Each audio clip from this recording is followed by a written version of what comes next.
ঢাকায় ভারত বাংলাদেশ দ্বিপাক্ষিক বৈঠক, প্রধান উপদেষ্টাকে আমন্ত্রণ জানালেন নরেন্দ্র মোদি।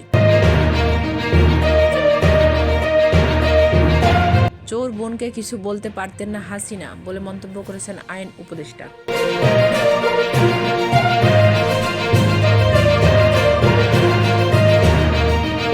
জিএম কাদের ও তার অনুসারীদের গ্রেপ্তারে আইনি নোটিশ।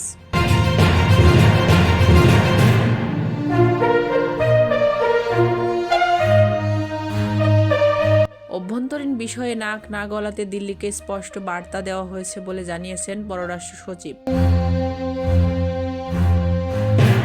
15 বছর অনেক সুবিধা নিয়েছে ভারত, আর নয় বলে মন্তব্য করেছেন স্বরাষ্ট্র উপদেষ্টা।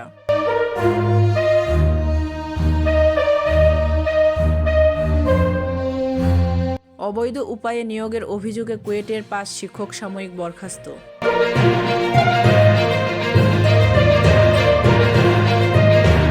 ভারতে ধর্ষণের অভিযোগে সিলেটের 4 আওয়ামী লীগের নেতা গ্রেপ্তার।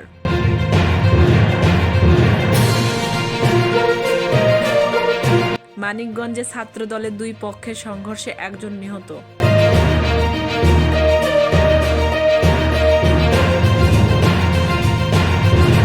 পুলিশের 80-90 হাজার সদস্য দলীয় বলে মন্তব্য করেছেন ডিএমপি কমিশনার।